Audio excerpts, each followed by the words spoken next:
the source. And if you find any of my opinion which goes against the opinion of Allah and His Rasul, you reject my opinion. That's the reason I say I am 100% humbly. If humbly means a person who follows the teachings of Imam Ahmad ibn Hanbal, I am 100% humbly. Other people are 70%, 80%. So in teachings, if you say following the teachings of Abu Hanifa, Imam Abu Hanifa, may Allah's mercy be on him, makes you a Hanafi, I am a Pakka Hanafi, 100% Hanafi. If following the teachings of Imam Malik makes you a Maliki, I am 100% Maliki. If following the teachings of Imam Shafi makes you a Shafi, I am 100% Shafi. If following the teachings of Imam Ahmad ibn Hanbal makes you a Hanbali, I am 100% Sawfisad Hanbali. Because all these four great Aimmas said, if you find any of my fatwa which goes against Allah and His Rasul, you throw my fatwa on the wall.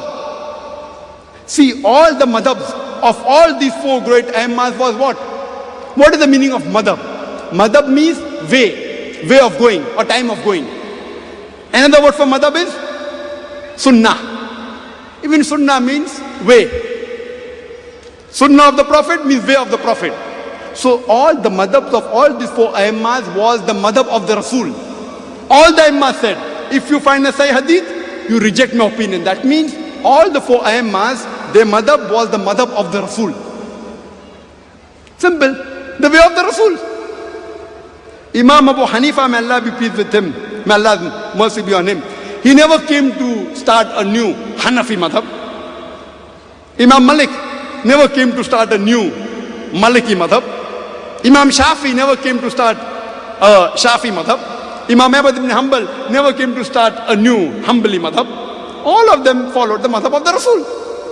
Like how the Christians misunderstand Jesus Christ, peace be upon him, never came to teach Christianity. He came to teach Islam. Similarly, all these four great Aimmas, they came to give us knowledge of the teachings of Allah and His Rasul. Their madhab was no madhab but the madhab of the Rasul. Allah says in the Quran, in Surah Al-Imran, chapter number 4, verse number 59, Atiullah, Atiur Rasul, obey Allah and obey the Messenger, and those charged with affairs. With those charged with affairs or with knowledge. You have to follow Allah and His Rasul. After that Allah says, and those who are charged with the affairs, those endowed with knowledge. But the verse does not end there. The verse continues. But if they differ, go back to Allah and His Rasul. So if those with knowledge, Imam Shafi, Imam Ahmad ibn Hanbal, Imam Malik, Imam Hanbal, may Allah's mercy be on them all. If they differ, go back to Allah and His Rasul.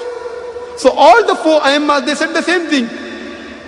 If you find my fatwa which goes against Allah and Rasul, reject my opinion. Same thing Allah says, Atullah, Atul Rasul, obey Allah and obey the messengers, and those charged with their affairs, those endowed with knowledge.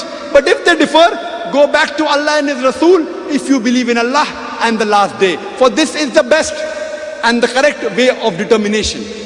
There is no better way of determination according to Allah than going back to Allah and His Rasul. It is so simple. Now, there are some brothers who come and ask me the question. Brother Zakir, fine. Those people who have knowledge of Quran and Hadith, for them it is very easy to know what is right, what is wrong, what is Sahih Hadith, what is Zaif Hadith. How can we as lay Muslims, as common Muslims, understand what is right, what is wrong? It's a very good question.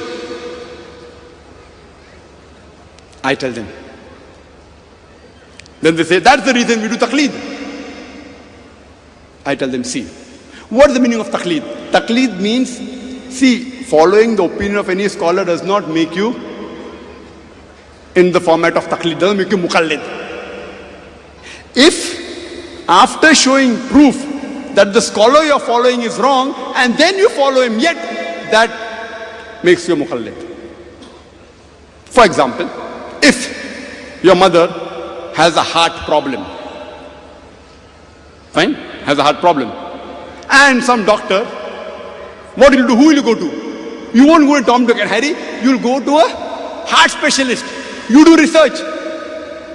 MBBS? No. MD, MD. MD in what? In brain? No. Heart? Yes. So before going to a doctor, you do research. You check up what is his degree. MBBS, no. MD, yes. MD in what? Gynecology, no. Kidney, no. Brain, no. Cardiologist, yes. DM, super specialty.